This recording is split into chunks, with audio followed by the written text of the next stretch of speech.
Black Widow was auctioned off while still bleeding from birth. But when the auctioneer's hammer falls in the suffocating Texas heat, the trembling newborn is dragged onto the wooden platform as townspeople jeer and place their bets on how long she'll survive. The crowd sees nothing but burden, worthless cargo destined for brutal servitude or an early grave. Their cruel laughter echoes through the dusty square as they dismiss her future as already written in suffering. But across the mob, the giant cowboy watches with calculating eyes, his weathered hands gripping a leather pouch heavy with coin. When he steps forward to bid, the townspeople scoff at his foolishness, unaware that both he and the infant carry secrets that could reshape everything they believe about power, freedom, and justice. Will prejudice destroy an innocent life, or can hidden truth rewrite destiny itself? The storm struck Whitmore Plantation like divine fury on that sweltering August night in 1847. Lightning split the sky as Clara Mee entered the world, her first breath mixing with thunder that shook the rotting timbers of the slave quarters. Her mother's life slipped away with the rain, leaving behind only a newborn and mounting debts that crushed Jeremiah Whitmore's already failing empire. Whitmore stared at his ledger books by candlelight, red ink bleeding across every page. Cotton prices had collapsed. His slaves were dying from disease. The bank would seize everything within a month. He glanced toward the quarters where the infant's cries pierced the night air. Every soul on his property was worth something, even her. The next morning brought no mercy. Whitmore loaded his wagon with human cargo for the weekly auction in Millbrook. Clara Mee lay wrapped in a torn flour sack, still bearing the evidence of her violent entry into the world. Blood stained the fabric. Her skin carried the pallor of someone who should still be nestled in her mother's womb. Millbrook's town square buzzed with the usual crowd of buyers, sellers, and curious onlookers. Tobacco smoke hung thick in the air. Men in dusty hats spat streams of brown juice into the dirt while examining merchandise like cattle at market. The wooden auction platform stood weathered and scarred from years of human commerce. Whitmore climbed the steps, Clara Mee bundled against his chest. The auctioneer, a thick man named Brady, wrinkled his nose at the sight. "You bringing me damaged goods, Whitmore?" "She's breathing. That's all that matters." Brady shook his head but called the crowd to attention. Conversations died as men gathered around the platform. Some pointed and whispered. Others laughed outright at the pitiful sight of the newborn. "What's the point?" called out merchant Thomas Fletcher. "Thing won't last a week." "Waste of good coin," agreed farmer Henry Cole. "Can't even hold its own head up." The jeers continued.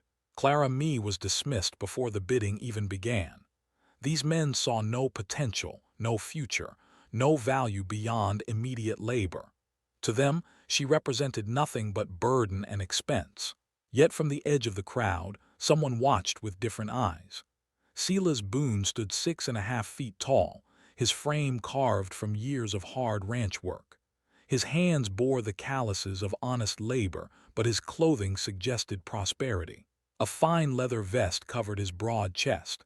Silver spurs gleamed on his boots. Gold coins weighted his pockets. Most importantly, his eyes held intelligence. He studied the crowd's reaction to Clara Mee with careful attention. Their cruelty revealed everything about their character. Their dismissal spoke volumes about their vision. These men saw only the present moment, never considering what might grow from proper care and opportunity. Silas had learned long ago that society's judgments were often spectacularly wrong. The bidding opened at $5. No hands rose. Brady dropped the price to $3. Still nothing. The crowd's laughter grew louder as Whitmore's desperation became obvious. $1, Brady called. "Surely someone needs a future worker." "Future corpse, more like," Fletcher muttered. Silas stepped forward. His boots struck the ground with authority that commanded attention. Conversation stopped. All eyes turned toward the imposing stranger who'd been silently observing from the shadows. $20, his voice boomed across the square. Gasps rippled through the crowd. $20 could buy a healthy adult worker. For a newborn of questionable survival prospects, it seemed like madness. "You sure about that, stranger?" Brady asked, clearly pleased but confused. "I'm sure," Fletcher laughed harshly. "Your funeral, Cowboy, that thing won't make it to winter." "We'll see," Silas replied calmly. The gavel fell. Clara Me belonged to him now, though ownership was not how he thought of it. As he approached the platform to claim her, Silas noticed Sheriff Caldwell watching from across the square. The lawman's narrow eyes followed every movement with suspicious interest. Caldwell made it his business to know everyone who passed through Millbrook. Strangers with money drew his attention. Strangers who made unusual purchases earned his scrutiny. This mysterious cowboy had just done both. Silas accepted Clara Me from Whitmore's eager hands. She weighed almost nothing. Her breathing came in tiny, irregular gasps. Any reasonable person would question whether she'd survive the journey to his ranch. But Silas had never been accused of being reasonable. As he mounted his horse with Clara Me secured against his chest, the crowd began to disperse. Most had already forgotten the strange transaction. A few continued pointing and shaking their heads at the cowboy's foolishness. Only Sheriff Caldwell remained focused on Silas's departing figure. Something about this whole scene felt wrong to him. Men didn't spend $20 on dying infants without ulterior motives. The sheriff made a mental note to investigate this Silas Boone character more thoroughly. Behind them all, the sun climbed higher over Millbrook, casting long shadows that seemed to point toward an uncertain future. Clara Me had survived her first test of survival, but greater challenges lay ahead on the dusty road to Silas Boone's ranch. If you are enjoying this story of how one man's bold bid will change Clara Me's destiny forever, don't forget to comment where you are tuning in from to show how this story can connect us across any distances, backgrounds, and hearts. Because what will happen in the next part at Silas Boone's mysterious ranch will completely change everything we think we know about his true intentions. The ride to Silas Boone's ranch stretched 15 miles through rolling Texas hills dotted with mesquite and oak. Clara Me remained wrapped against his chest, her breathing steadying with each mile. The August sun beat down mercilessly, but Silas kept her shaded beneath his wide-brimmed hat. His ranch house appeared modest from the outside. Single-story adobe construction with a wraparound porch and sturdy wooden shutters. Cattle grazed in distant pastures while horses moved lazily in the corral. To any observer, it looked like a successful but unremarkable operation. Inside told a different story. Silas had prepared everything Clara Me would need. A wooden cradle sat beside his bed, lined with soft cotton blankets. Glass bottles and clean cloth waited on the kitchen table. Fresh goat's milk warmed on the stove. He had planned this rescue down to the smallest detail. Clara Me's first weeks passed in careful routine. Silas fed her every 2 hours. He changed her clothes with gentle hands that seemed too large for such delicate work. When she cried, he walked the floor until she settled. When fever struck during her 3rd week, he stayed awake for 3 straight days, applying cool cloths and forcing tiny drops of water between her lips. The townspeople had been wrong. Clara Me was a fighter. By autumn, she had grown strong enough to grip Silas's finger when he offered it. Her eyes followed his movements around the room. She smiled when he spoke to her in his deep, rumbling voice. Each small milestone felt like a victory against those who had written her off as worthless. But Clara Me's survival was only part of Silas's larger mission. On moonless nights, visitors arrived at his ranch. They came in small groups, traveling by foot along hidden trails. Men, women, children, all bearing the same desperate hope in their eyes. They knocked 3 times, paused, then knocked twice more. Silas always answered. He led them to what appeared to be a root cellar behind the house. The wooden door opened onto steps that descended into darkness, but this cellar extended much further than any food storage required. Hidden rooms branched off the main tunnel. Air vents disguised as fence posts provided circulation. A spring-fed well supplied fresh water. This was the heart of Silas's real operation. Maps covered one wall, showing routes through Texas to the Mexican border. Red pins marked safe houses. Blue pins indicated dangerous areas to avoid. Black pins showed where bounty hunters were known to patrol. Silas had spent years developing this network, using his cattle business as cover for something far more dangerous. He was running the most sophisticated underground railroad station in East Texas. The rescued people never stayed long, usually just one night to rest and resupply before continuing south. Silas provided food, water directions, and sometimes horses for those too weak to walk. He never asked their names or where they came from. Some secrets were safer left unspoken. Clara Mee grew up surrounded by this hidden world. As a baby, she slept through the quiet conversations in the cellar below. She learned to recognize the special knock before she could walk. By age 2, she understood that some visitors were secrets to be kept. Silas treated her education like a military campaign. He taught her letters using books smuggled from back east. Numbers came through counting cattle and calculating distances on his maps. Geography lessons used the same charts that guided desperate people toward freedom. History emerged from stories of those who had passed through their home. Most importantly, he taught her to think strategically. They played chess every evening after supper. Silas showed her how to see 3 moves ahead, how to sacrifice small pieces for larger goals, how to remain patient when victory seemed impossible. Clara Mee absorbed these lessons with hungry intelligence that amazed even Silas. By age 5, she was solving problems that stumped grown men. By age 8, she was suggesting improvements to escape routes. By age 10, she was essential to the operation. Clara Mee's true education came from watching Silas evaluate people. She learned to read faces and voices for signs of trustworthiness. She studied how he asked indirect questions to test someone's story. She observed his methods for detecting lies or dangerous intentions. These skills would prove more valuable than any formal schooling. The townspeople of Millbrook rarely saw Clara Mee during these years. When they did encounter her on supply runs, they assumed she was Silas's property being trained for domestic work. Their dismissive glances and casual comments revealed how completely they misunderstood the situation. Sheriff Caldwell remained suspicious, but could never find evidence of wrongdoing. His occasional visits to the ranch revealed only a successful cattle operation and a well-behaved girl who stayed quietly in the background. The sheriff's questions always hit dead ends. His searches never uncovered the hidden rooms or secret supplies. Clara Mee's presence actually provided perfect cover. No one suspected that a man raising a child could be running illegal operations right under their noses. But secrets this large couldn't remain hidden forever. On Clara Mee's 16th birthday, everything changed.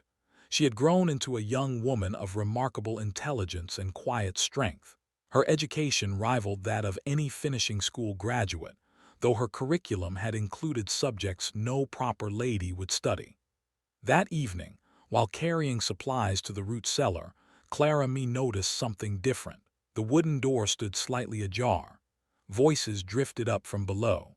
She had heard such conversations countless times before, but tonight something in the tone caught her attention. She descended the steps quietly, her bare feet making no sound on the packed earth. At the bottom, she peered around the corner into the main chamber. 7 people sat around Silas's planning table. Maps spread before them showed routes she had never seen before. These weren't escape routes to Mexico. These were something else entirely, something bigger. Silas looked up and saw her standing in the shadows. For a moment, complete silence filled the underground chamber. Then he smiled and gestured for her to join them. "Clara Mee," he said quietly, "I think it's time you learned the whole truth." Clara Mee stepped into the lamplight, her heart pounding against her ribs. The 7 strangers around the table studied her with curious eyes. She recognized none of them, yet something in their weathered faces seemed familiar. They carried the same quiet strength she had seen in Silas all these years. "Sit down, child," Silas said, pulling out a chair beside him. "These folks have been waiting to meet you." The oldest woman at the table leaned forward. Deep scars marked her wrists where shackles had once bound her. Her voice carried the weight of survived horrors. "So this is the baby from the auction block." "The same," Silas confirmed, "though she's grown considerably since then." Clara Mee's mind raced with questions, but she remained silent. Years of watching Silas had taught her when to speak and when to listen. This moment clearly called for listening. The woman smiled. "My name is Sarah. I run a station near the Louisiana border. Been working with your father here for 8 years now." Father. The word hit Clara Mee like lightning. She had always called Silas by his name, never questioning their relationship. Now this stranger spoke of him as family in ways that made perfect sense, yet changed everything. Silas cleared his throat. "Clara Mee, what you've seen here over the years is just one small piece of something much larger. We're part of a network that stretches from the Gulf Coast all the way to Canada. Hundreds of people working together to move folks toward freedom." Another man spoke up. "We call ourselves conductors, like on a railroad, but our tracks are hidden trails and safe houses." The maps before them suddenly made new sense. These weren't just escape routes from Texas to Mexico. They showed connections spanning half the continent. Red lines traced paths through forests and mountains Clara Mee had only read about in books. Blue dots marked cities she had memorized from geography lessons. "How many people?" Clara Mee asked. "Thousands," Sarah replied. "Maybe tens of thousands over the years. Hard to keep count when you're focused on keeping folks alive." Silas reached across the table and pulled out a leather portfolio Clara Mee had never seen before. Inside were photographs, dozens of them, showing people of all ages standing in front of various buildings and landscapes. Some wore simple work clothes. Others had dressed in their finest garments for the camera. "These are some of the people we've helped," Silas explained. "Families reunited in Canada, children getting their first taste of education in Mexico, men and women building new lives where chains can't reach them." Clara Mee studied each photograph carefully. The faces showed hope, determination, joy. She saw herself in some of their expressions, the same fierce intelligence, the same refusal to accept society's limitations. "But there's more you need to understand," Silas continued. His voice grew quieter, more serious. "About me, about why I started this work." He rolled up his sleeves, revealing his forearms for the first time in Clara Mee's memory. Faded but unmistakable scars marked his dark skin where iron had once cut deep. The same marks Sarah bore, the same wounds Clara Mee had seen on countless visitors to their home. "I was born on a plantation in Georgia," Silas said. "Worked those fields until I was 23 years old. Then one night, I decided I'd rather die free than live in chains." The escape had taken months of planning. Silas described moving only at night, following the North Star through swamps and forests. He stole food from farms and slept in hollow logs. Bounty hunters tracked him for weeks before finally losing his trail at a river crossing in Tennessee. "Made it all the way to Ohio before I felt safe enough to stop running," he continued. "Found work on a cattle ranch there. Learned everything about raising livestock and managing land. Saved every penny I could." Within 5 years, Silas had earned enough to buy his own small ranch. Within 10 years, he had expanded it into a substantial operation. But success hadn't dimmed his memories of bondage or his commitment to helping others escape similar fates. "So I moved to Texas and started buying people," he said simply. "Not to own them, but to free them. Used my cattle profits to purchase folks from auctions and private sales, then helped them continue north or south to safety." Clara Mee's entire understanding of her life shifted. She wasn't just Silas's adopted daughter or even his successor in running a single underground station. She was being groomed to inherit leadership of a vast network that touched lives across multiple states and territories. "The night you were born," Sarah added, "Silas sent word through our network asking for prayers. He told us he had a feeling about you, something special." "Special how?" Clara Mee asked. Silas smiled. "You've been solving problems since you could walk, child. Remember when you figured out how to hide supplies in the false bottom of the grain bins? or when you suggested using different colored ribbons to mark safe versus dangerous routes. Clara Mee did remember. She had thought those were just games or simple improvements to ranch operations. Now she understood they were contributions to a life-or-death network that depended on constant innovation and strategic thinking. "We need fresh ideas," said a younger man who had remained silent until now. "The bounty hunters are getting smarter, the laws are getting harsher. Old methods that worked 5 years ago are getting people captured now." "That's where you come in," Silas told Clara Mee. "Your mind works differently than ours. You see possibilities we miss. You ask questions that lead to better solutions." The weight of this responsibility should have felt overwhelming. Instead, Clara Mee felt energized. Everything in her life suddenly had purpose and meaning. Her education, her strategic games with Silas, her observations of human nature, all of it had been preparing her for this moment. "What do you need me to do?" she asked. The adults around the table exchanged glances. Sarah nodded approvingly. "I told you she was ready." Silas spread out a new map showing East Texas in unprecedented detail. "Sheriff Caldwell is getting suspicious. We need new routes and better hiding places. Our current system works, but it won't survive much more scrutiny." Clara Mee studied the map for several minutes, her mind already racing with possibilities. The strategic thinking Silas had taught her through years of chess matches now focused on a problem that truly mattered. When she looked up, 7 pairs of eyes watched her expectantly. These weren't just strangers anymore. They were family, colleagues, fellow soldiers in a war fought with courage instead of weapons. "I have some ideas," Clara Mee said. Clara Mee's ideas transformed their operation within weeks. She redesigned the hidden cellar system, creating multiple entrances disguised as natural features around the ranch. A hollow log near the creek connected to underground passages. A false floor in the barn provided emergency access. Even the outhouse concealed a tunnel that led to the main chamber. Her strategic mind tackled problems that had plagued conductors for years.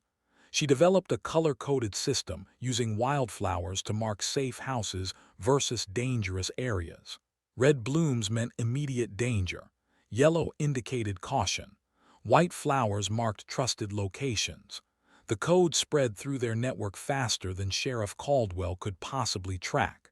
But Clara Mee's greatest innovation came from understanding human psychology. She realized that 3 separate small groups traveling different routes created less suspicion than one large group following a single path. Her method scattered attention while providing backup options if one route failed. Within 6 months, their success rate improved dramatically. Word spread through the underground network about the brilliant young woman revolutionizing escape strategies. Conductors from Louisiana to Kansas requested copies of her route maps and coding systems. Clara Mee thrived in her new role, but success brought unexpected complications. Marcus arrived on a cold February morning in 1864, part of a group fleeing a plantation near Shreveport. Unlike most travelers who passed through quickly, he possessed skills that made Silas ask him to stay. Marcus could read and write better than most university graduates. He spoke 3 languages fluently. Most importantly, he understood mechanical engineering. "We could use someone with your talents," Silas told him after the other travelers continued toward Mexico. Marcus accepted the invitation, though his eyes suggested deeper reasons for staying. Clara Mee had noticed him watching her during his first night at the ranch. Not with the predatory interest she had learned to recognize and avoid, but with genuine curiosity about her intelligence and capabilities. Their first real conversation happened while Marcus helped Clara Mee update route maps in the underground chamber. She was explaining her coding system when he interrupted with a suggestion that improved it significantly. "Color-blind folks can't distinguish red from green," he pointed out, "but they can see differences in flower shapes and arrangements." Clara Mee stared at him, then at her carefully designed system. In all her strategic planning, she had never considered that fundamental flaw. Marcus had identified a critical weakness and proposed a solution within minutes of seeing her work. "You're right," she admitted. "We need backup coding methods." "We need each other," Marcus replied quietly. Their partnership developed naturally from that moment. Marcus brought engineering precision to Clara Mee's strategic innovations. She provided creative solutions to his mechanical problems. Together, they created hiding systems and communication methods that surpassed anything either could have developed alone. Romance followed inevitably. Clara Mee had grown into a striking young woman whose intelligence commanded respect from men twice her age. Marcus possessed both the brilliance to match her mind and the character to appreciate her strength. Their connection deepened through shared missions and mutual respect. By summer, they were inseparable. By autumn, Silas was planning their wedding. But Sheriff Caldwell had not been idle during this period of expansion and success. The sheriff possessed his own form of intelligence, focused on patterns and persistence rather than innovation. He had spent years documenting every visitor to Silas's ranch, every supply purchase, every unusual activity. His records filled 3 thick ledgers with dates, times, and detailed observations. Caldwell's breakthrough came from studying cattle sales records. Silas claimed to sell livestock to buyers in Mexico, but the numbers never quite matched his reported herd sizes. Either Silas was lying about his sales, or he was using cattle drives to disguise other activities. The sheriff began following supply wagons that left the ranch heading south. Most carried legitimate cattle-related goods, but some wagons showed signs of human passengers, fresh footprints around camping sites, food consumption that exceeded what drivers would need, supplies that disappeared without explanation. Caldwell's investigation intensified through the winter months. He recruited deputies from neighboring counties to help monitor known routes. He offered rewards for information about suspicious activities. Most importantly, he began tracking the timing of various disappearances from plantations across East Texas. The pattern emerged gradually but unmistakably. Missing people from Louisiana plantations appeared to vanish completely near the Texas border. Supply wagons from Silas's ranch traveled south during the same time periods. The correlation was too consistent to be coincidental. On a rainy March morning in 1865, Sheriff Caldwell felt confident enough to act. He arrived at Silas's ranch with 6 deputies and legal search warrants. Clara Mee watched from the kitchen window as armed men surrounded their home. Her heart pounded, but her mind immediately shifted into strategic mode. "Silas," she called quietly, "we have company." Silas emerged from the barn, his face showing no surprise or concern. He had been expecting this confrontation for months. Clara Mee's improvements to their operation had delayed it longer than he had hoped, but Caldwell's persistence was legendary in these parts. "Morning, Sheriff," Silas said calmly. "What brings you out in this weather?" "Official business," Caldwell replied, dismounting from his horse. "Got reports of illegal activities on your property. Need to have a look around. You're welcome to search anywhere you'd like." Clara Mee felt proud of Silas's composure, but she knew they faced serious danger. Her hidden passages and improved concealment systems would protect any current guests, but they couldn't hide years of accumulated evidence if Caldwell searched thoroughly enough. The deputies spread out across the property while Caldwell entered the house. Clara Mee stood quietly in the corner, playing the role of submissive domestic help that white men expected to see. Her intelligence and strategic capabilities remained invisible beneath their assumptions about her status and capabilities. Caldwell searched every room methodically. He found nothing suspicious in the main house. The barn revealed only normal ranch equipment and supplies. Even the underground chamber remained undetected behind its carefully disguised entrances. After 4 hours of intensive searching, Caldwell had discovered no evidence of illegal activities. His frustration grew visible as each potential hiding place proved ordinary. The deputies began exchanging glances that questioned whether this raid had been justified. But Caldwell's persistence had not earned its reputation through easy surrender. "I know something's going on here," he told Silas. "Maybe I can't prove it today, but I'm not giving up." "I understand," Silas replied. "A man's got to do his job." Caldwell remounted his horse, but instead of leaving immediately, he turned back toward Silas with a different expression. No longer frustrated or angry, the sheriff looked coldly determined. "You're under arrest on suspicion of aiding fugitives and violating federal law." The words hit Clara Mee like physical blows. She watched deputies surround Silas with chains and shackles. Her strategic mind raced through options, but none offered immediate solutions. Caldwell might lack concrete evidence, but he possessed enough circumstantial proof to hold Silas indefinitely. As they loaded Silas into the wagon for transport to jail, he caught Clara Mee's eye and nodded slightly. The gesture conveyed everything he couldn't say aloud. The operation must continue. The network must survive. Her education and training would now face the ultimate test. Clara Mee stood alone in the ranch yard as dust from the departing wagon settled around her feet. Marcus emerged from his hiding place in the barn and put his hand on her shoulder. "What do we do now?" he asked. Clara Mee straightened her shoulders and looked toward Millbrook, where Silas would face trial and possible execution.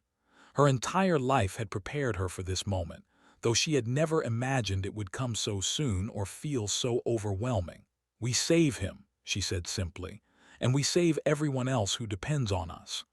Clara Mee took control of the underground network with decisive authority that surprised even Marcus.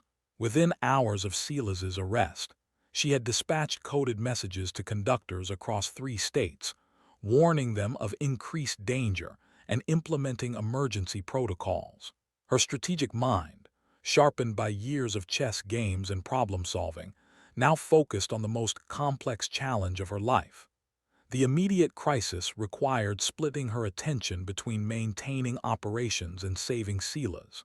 7 people currently sheltered in the hidden chambers beneath the ranch, waiting for safe passage to Mexico. Their lives depended on her ability to coordinate their escape, while Sheriff Caldwell's attention remained fixed on the property. Clara Mee developed a plan that used Caldwell's surveillance against him.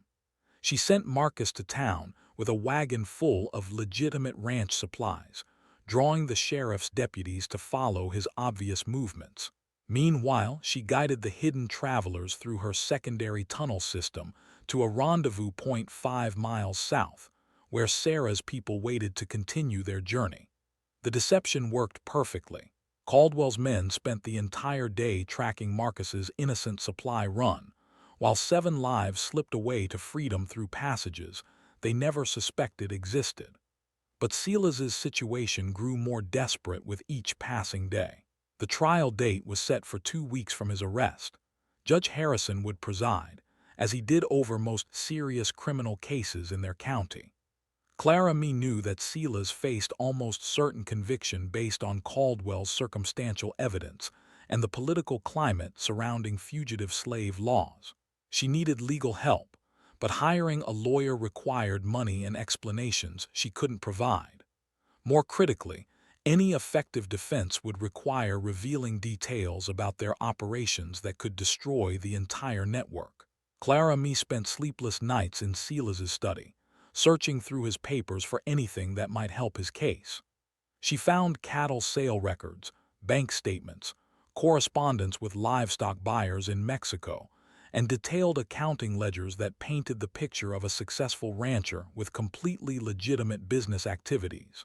But buried beneath routine paperwork, she discovered something unexpected. A leather portfolio hidden behind a false back in Silas's desk contained correspondence that made Clara Mee's breath catch in her throat. Letters written on expensive paper with elegant handwriting addressed to "My Dear Conductor" and signed only with the initial H. The letters discussed funding for underground operations, suggestions for improved routes, and expressions of moral support for their mission. Whoever wrote these letters possessed intimate knowledge of their network and had been providing financial backing for years. Clara Mee studied the handwriting carefully. She had seen similar penmanship on legal documents around town, but couldn't immediately place where. The paper quality suggested wealth and education. The knowledge displayed in the letters indicated someone with access to information about law enforcement activities and political developments. Most intriguingly, the most recent letter mentioned the approaching trial and expressed confidence that justice would prevail through proper channels. Clara Mee realized that Silas had been working with a secret partner all these years, someone with money, influence, and deep commitment to their cause, someone who might hold the key to saving Silas's life. The signature H offered limited clues, but Clara Mee's methodical mind began working through possibilities. Harrison was the most obvious candidate, given his role in the upcoming trial, but that seemed almost too convenient. Other prominent citizens with names beginning with H included banker Henry Phillips, merchant Howard Green, and landowner Hugh Morrison. Clara Mee decided to test her theory through careful observation and strategic investigation. She began attending public gatherings in Millbrook, positioning herself where she could observe the handwriting of various prominent citizens. The church social provided opportunities to see how different men signed the guest registry. The general store allowed her to watch customers write out purchase orders. Her breakthrough came at the courthouse during pre-trial hearings. Judge Harrison was reviewing documents at his bench when Clara Mee noticed his distinctive handwriting style. The elegant curves and precise letter formation matched the mysterious correspondence exactly. More telling, he held his pen at the same unusual angle she had noticed in the letters from Silas's portfolio. The realization struck Clara Mee like lightning. Judge Harrison, the man who would decide Silas's fate, had been secretly funding their underground railroad operations for years. He was the benefactor, whose financial support had enabled them to help hundreds of people reach freedom. But this knowledge created as many problems as it solved.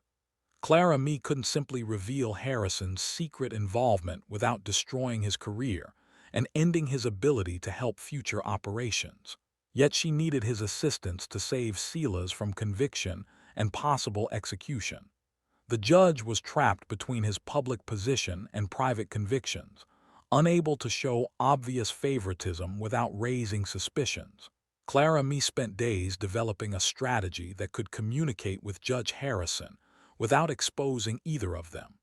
She needed a way to remind him of his moral obligations while maintaining plausible cover for any decisions he made during the trial.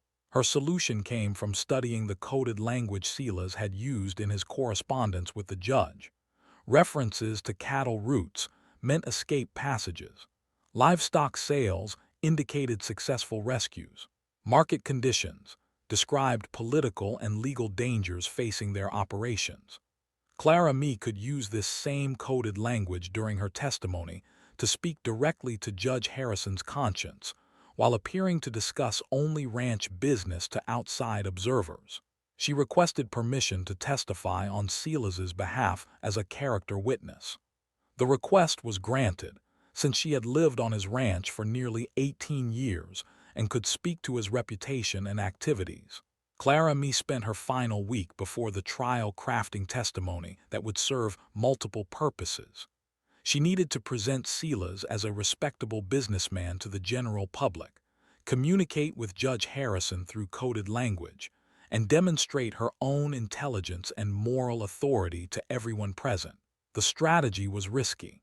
If Judge Harrison failed to understand her coded messages, Silas would likely be convicted. If Sheriff Caldwell recognized the coded language, both she and the judge could face charges. If the community rejected her right to speak with authority, her testimony might actually harm Silas's case. But Clara Mee had been raised by a man who taught her to calculate risks carefully and act decisively when the stakes demanded courage. Everything in her life had prepared her for this moment of truth. The trial would determine not only Silas's fate, but the future of their entire underground railroad network. Clara Mee felt the weight of hundreds of lives depending on her ability to navigate this legal and moral maze successfully. On the morning of the trial, She dressed in her finest clothes and walked into the courthouse with her head held high, ready to stake everything on her intelligence, her dignity, and her faith in the power of truth to prevail over prejudice. The courthouse overflowed with spectators on the morning of Silas's trial. Word had spread through Millbrook about the mysterious rancher accused of running illegal operations. Farmers, merchants, and curious townspeople packed the wooden benches, eager to witness what promised to be the most dramatic legal proceeding in years. Clara Mee entered through the main doors wearing her finest dress, a deep blue cotton with white lace trim that Silas had bought for her 18th birthday. Every eye in the courtroom followed her movement as she walked down the center aisle with quiet dignity. Whispers rippled through the crowd as people recognized the young woman they had dismissed for years. Judge Harrison took his position at the bench, his face revealing nothing of the inner turmoil Clara Mee knew he must be feeling. Sheriff Caldwell sat with the prosecution, confident in his case despite lacking concrete evidence. Silas appeared calm in his defendant's chair, though his eyes found Clara Mee immediately and held her gaze with paternal pride. The prosecution presented their case methodically. Caldwell testified about suspicious activities, unusual supply purchases, and circumstantial evidence suggesting illegal operations. His testimony painted Silas as a dangerous criminal who had been deceiving the community for years while violating federal fugitive slave laws. No witnesses came forward to support the prosecution's claims. No physical evidence proved illegal activities, but the accumulation of suspicious circumstances created a compelling narrative of guilt that swayed many observers. When Clara Mee was called to testify, a murmur swept through the courtroom. Most spectators had never heard her speak publicly before. They expected the submissive responses typical of someone in her position, brief answers that confirmed Silas's good character without challenging the prosecution's case. Clara Mee approached the witness stand with measured steps. She placed her hand on the Bible and swore to tell the truth in a clear voice that carried to every corner of the packed room. When she turned to face the courtroom, her composure and intelligence were immediately evident to everyone present. "Miss Clara Mee," the defense attorney began, "please tell the court about your relationship with the defendant." "Silas Boone rescued me from an auction block when I was newborn," Clara Mee replied. "He raised me, educated me, and treated me with more kindness and respect than I have received from most people in this community." Her words carried subtle emphasis that made several spectators shift uncomfortably. She was politely challenging their assumptions while establishing her credibility as a witness. "Can you describe Mr. Boone's character and activities during the years you lived on his ranch?" Clara Mee's response was carefully crafted to serve multiple audiences simultaneously. To most listeners, she described Silas as a hardworking rancher who treated everyone with fairness and dignity. But woven throughout her testimony were coded references that Judge Harrison would recognize from years of correspondence. "Mr. Boone always said that successful cattle operations depend on finding the best routes to market," Clara Mee stated, her eyes briefly meeting Judge Harrison's gaze. "He spent considerable time studying maps and consulting with other ranchers about safe passages through difficult terrain." Judge Harrison's slight nod confirmed that he understood her meaning. He believed that every creature deserves the chance to reach better grazing grounds, regardless of their circumstances at birth. His livestock sales to buyers in Mexico consistently showed excellent results because he never cut corners when it came to providing proper care during transport. Clara Mee continued building her coded message while describing Silas's character to the general audience. She spoke of his generosity, his moral principles, and his commitment to helping anyone in need. Her intelligence and eloquence gradually won over spectators who had never imagined she possessed such capabilities. "In all my years observing Mr. Boone's business practices," Clara Mee concluded, "I have seen nothing but honest dealings motivated by genuine concern for the welfare of others. He taught me that true success comes from using whatever abilities God grants you to serve a purpose larger than yourself. Her final words hung in the air like a challenge to everyone present. Clara Mee had transformed from dismissed property to moral authority through the simple act of speaking truth with dignity and intelligence. When Sheriff Caldwell cross-examined her, Clara Mee remained calm and consistent. She answered his questions directly while maintaining the coded language that continued communicating with Judge Harrison. Her responses revealed no evidence of illegal activities, while subtly reinforcing her message about moral courage and justice. The courtroom fell silent when Clara Mee finished her testimony. Spectators who had arrived expecting routine legal proceedings found themselves confronting uncomfortable questions about their own assumptions and prejudices. Judge Harrison called a brief recess to consider the evidence. When court reconvened, his decision surprised everyone except Clara Mee. While the prosecution has presented concerns about Mr. Boone's activities, Judge Harrison announced, they have failed to provide concrete evidence of criminal wrongdoing. Suspicion and circumstantial observations do not constitute proof beyond reasonable doubt. He sentenced Silas to time served and ordered his immediate release. Sheriff Caldwell's face reddened with anger, but he could not challenge a judge's ruling. The courtroom erupted in surprised conversations as people processed the unexpected verdict. Clara Mee felt tears of relief as Silas walked free from the defendant's chair. Their eyes met across the crowded room, and she saw in his expression the same pride she had felt watching him demonstrate moral courage throughout her childhood. 6 months later, Clara Mee and Marcus were married in a ceremony that brought together people from across the social spectrum. Judge Harrison attended publicly, showing his support for their family. Several townspeople who had heard Clara Mee's testimony quietly offered assistance with ranch operations. The Underground Railroad continued operating with broader community support than ever before. Clara Mee's public demonstration of intelligence and dignity had changed how many people viewed both her and the principles she represented. She established a school on the ranch property, teaching children of all backgrounds to read, write, and think critically about justice and moral responsibility. Her curriculum included subjects no traditional school would offer, preparing students to contribute to positive change in their communities. Sheriff Caldwell was voted out of office in the next election, replaced by a man who prioritized actual crimes over political persecution. The new sheriff occasionally visited Clara Mee's school, encouraging her educational efforts and ensuring the safety of all community members. Years later, Clara Mee would take in another orphan child, providing the same opportunities Silas had given her.